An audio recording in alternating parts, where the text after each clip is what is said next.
Good day, friends. It is me, HLModTech, and Bailey and I are back at it again. Today we're going to take you to lovely Hemlock Crossing.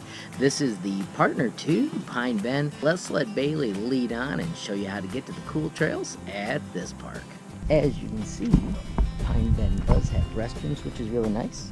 They also say no bikes, and they've got cleanup bags for you so that if you forget to bring yours, you can grab one. The initial paths are paved, and all the paths are really well marked. It is not really a loop. It does go out and back. There are a couple of different options, so you can make it into a loop.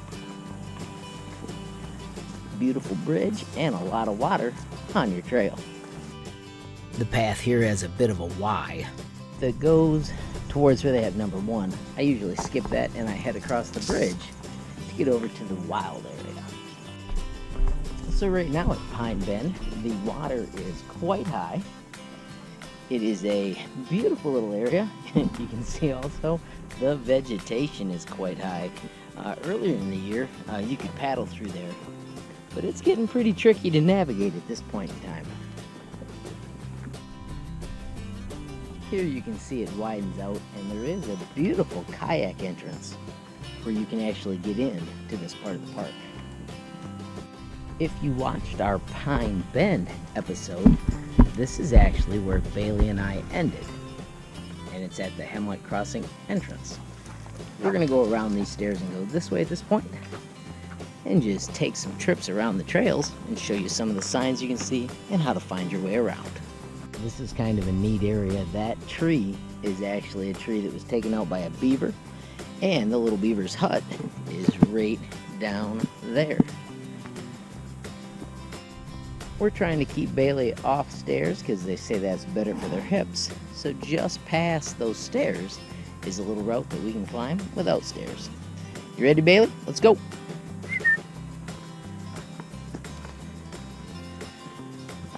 Leashes are required at Hemlock Crossing. Today I'm going to let Bailey just lead us wherever she wants. I've done these paths quite a bit, and there are so many signs to help you figure out where you want to go. They're all clearly marked. You can see how you can turn that into a ton of different loops, whichever way you want, so that you can get back to the actual crossing and be done. The terrain does vary depending on which way you go. Right now you can see we're in a bit of a sweet valley. It's pretty and green. Gentle hills, nothing hard to climb. You can also cross-country ski here in the winter, so this would be a fun little area to go through with skis. Earlier in the year we were here, and it had been quite wet, and the mosquitoes were pretty thick. And today, at least in this area, the mosquitoes are not that bad.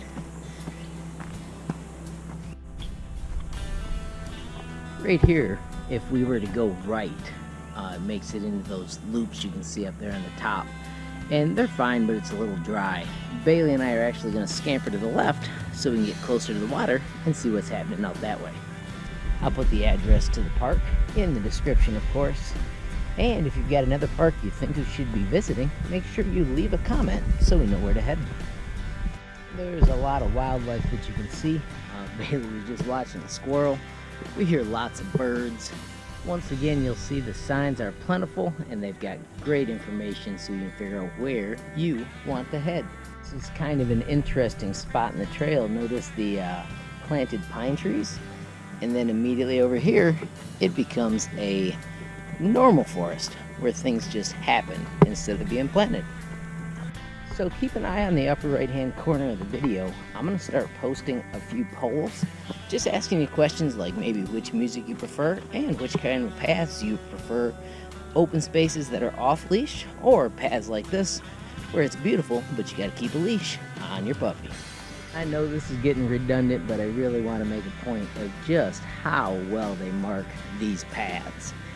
They give you so many options to figure out where you are and keep going on the path you are interested in traveling. Couple of interesting things here.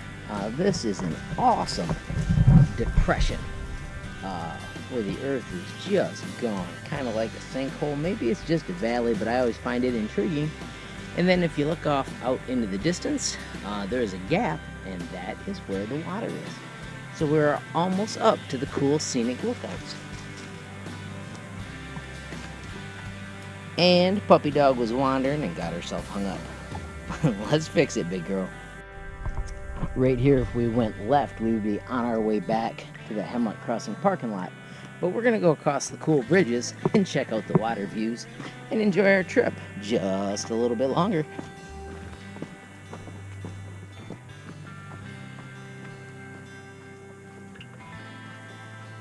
The cattails are so large you can't see the water from this location. I know it's there because I've seen people paddle in it. But at the moment, Bailey and I just have to go by the little bit of water you can see at the edges and then our prior knowledge. This low spot also intrigues me. Some sort of muck. It's got a different kind of brown, probably because of the trees in there. Those look like maybe cedar, which I think have a tannin in it that makes it brown. And there's a lot of leaves in the bottom too from the oaks. Some of the trees out here are amazing. This pine tree is just crazy large. Makes you wonder just how old it is.